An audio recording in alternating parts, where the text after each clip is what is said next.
I'm Elaine, and I'm also the mother and primary caregiver to Sophie, who is 2 years old. And she was diagnosed with Netherton Syndrome when she was just 6 days old by Dr. Mark Koh and his team at KKH Hospital. Well, there definitely is a routine. I think with children with rare skin conditions, a routine has to be set in place because you need to keep the skin's barrier and function at optimal because they are very highly susceptible to infections. So for us, we always need to keep a very keen eye on like a broken wound. We have to treat it immediately because, for example, like Sophie, she's had quite a couple of incidences where she had blood infections and landed her in KK for minimally at least 2 weeks because bacteria went into her bloodstream from the skin. So in terms of routine, I won't go into the exact detail of what we do particularly, but just to give people an excerpt into how long it takes to care for the skin on a daily basis. So her bath routine takes about an hour each time, and we bathe her twice a day. And it involves like having to oil her scalp because your scalp is also made out of skin, so it tends to get really dry. Having her to soak in a bathtub with bath oils, not the very nice bath oil, it's the clinical kind of bath oil, not the lush bath oil. And then we also need to clean the ears because your ear canal is full of skin, and for them there's always a lot of dry buildup of skin in the ears, so we have to maintain that quite well.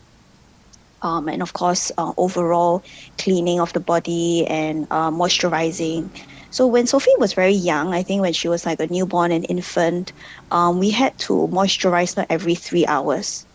So if we stopped doing that, because your skin protects you from losing fluids through the skin. So in order to help prevent dehydration, we had to always make sure that she was moisturized every 3 hours. So of course, as she's gotten older, we don't have to moisturize her that much, but we still have to do it every time before she goes for nap or when she wakes up from nap or as and when she gets dry.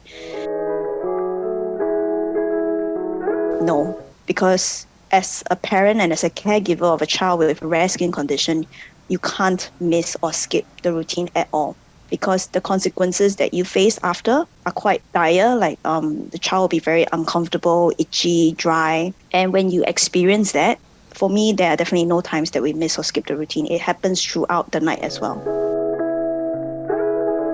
I think for us, it was largely denial because we did not see this condition present itself in anyone in the families, on both sides of the family, my husband's and mine. So it was large part in denial because Sophie was born premature. She was born 35 weeks, 5 days.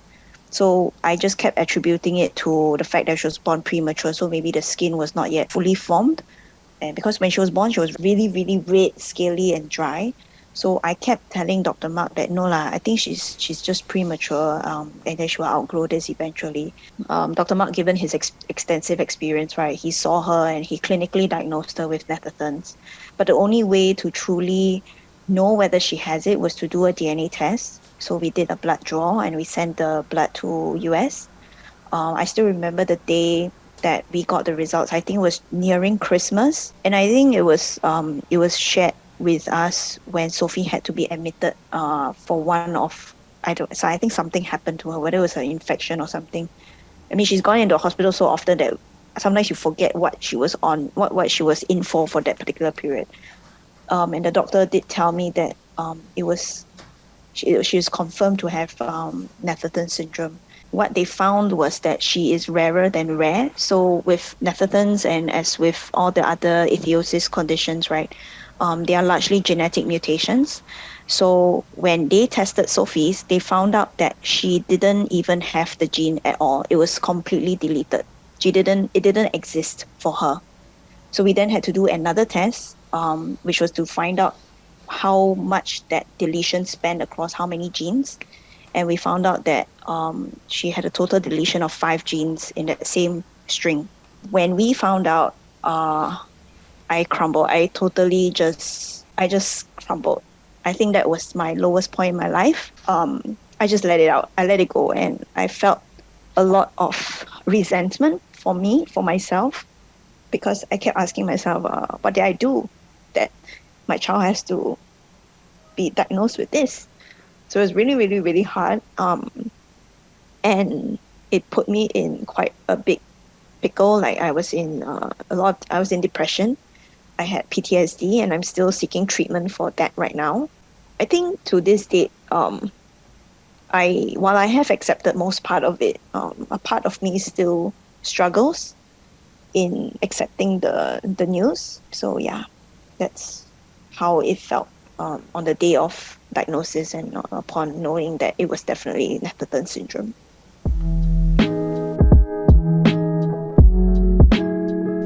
I think for me, because Sophie is quite young, she's only 2, but we have faced some part of judgment. I think very recently, like maybe earlier this week, there was a child, I think maybe about 7 or 8 years old, and Sophie wanted to touch his hand, like give him a little high five. And he said, ugh, I don't want the skin, and it's not like her hand was gross or anything. It wasn't peeling excessively or anything, but the immediate reaction was just to pull back and reject that affection from her. But because she's 2 years old, she's very happily oblivious to that, and it breaks my heart because some part of me wishes that oblivion, right, would last forever, and she wouldn't feel hurt and scarred by how ignorant people treat her or react to her.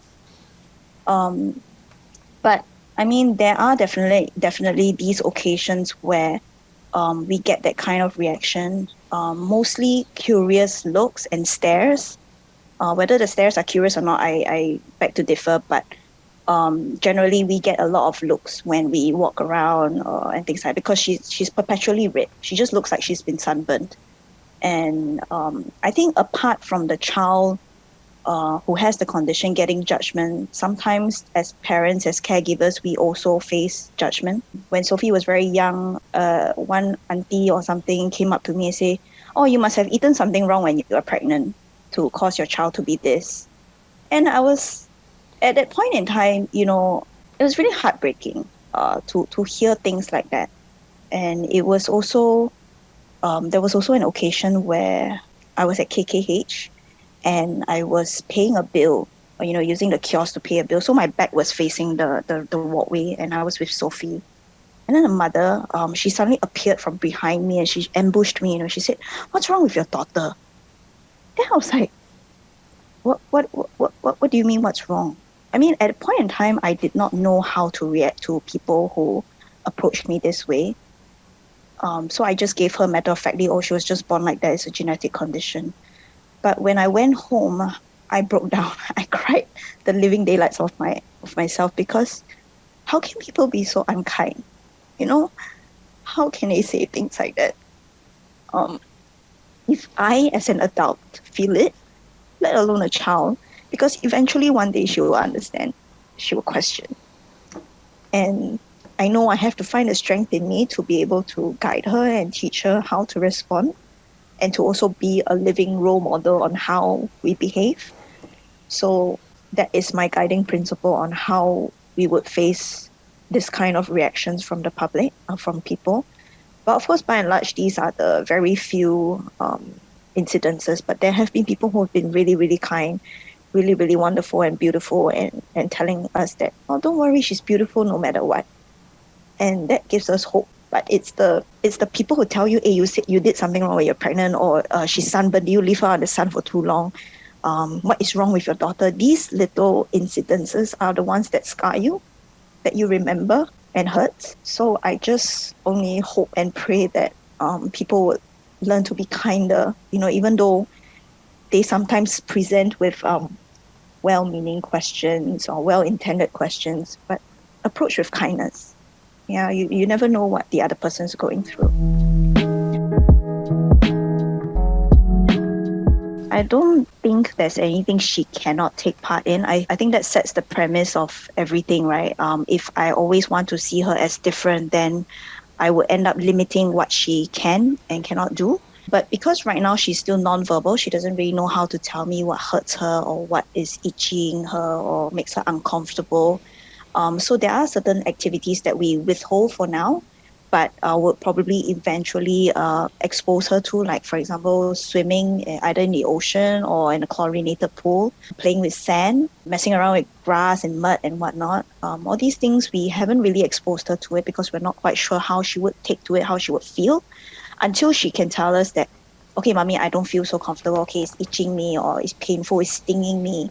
Then we will know what we can pull back a little, or maybe make some provisions to doing instead. For me, right, Sophie actually hasn't gone to school yet, although we have already enrolled her for preschool next year. But I guess for a parent with a child who has Netherton Syndrome, a rare skin condition, what I would think that teachers of schools, for preschoolers, because I won't be able to speak on behalf of like older children, but I would definitely hope that the teachers would be able to help educate Sophie's peers as well as children from the other classes, whether it's kindy or nursery or anyone, on what the condition is, to tell them that this is something that she was born with. You know, it's just like how different animals have different skin. Human beings also come with different skin. We come in different shapes, sizes, and color. You know, it's no different for a child like Sophie. And to also tell them that, you know, deep down, she's just like a child, just like any one of them. She also enjoys playing, making friends, doing exactly what you want to do. And of course, most importantly, is also to help instill self-confidence, self-worth, and self-love, you know, because for us, we believe that loving a child doesn't necessarily have to just come from immediate family members or loved ones.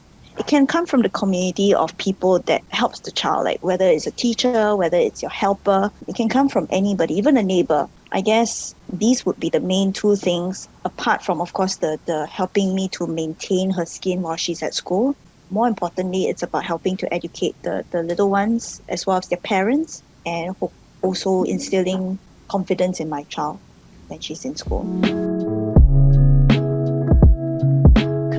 From my personal perspective, when we first got the diagnosis, and you know what really helped tide us through at that point in time was a really, really strong support system. So I think while the support system may not know exactly what you're going through or how it is like to care for a child with a rare skin condition, it's important to still surround yourself with people that love you and love your child, because it's definitely an arduous journey. It's going to be a really, really long journey. It's definitely going to be fraught with difficulty and challenges, but you will definitely pull through as long as you have a good, strong support system. What I also found a lot of solace in was in a support system like people with SAM, as well as members of the Rare Skin Condition Society, because you know they are parents themselves. They have a child who's going through the same thing or something similar, or there are patients who have the condition, and you know you can relate on a level that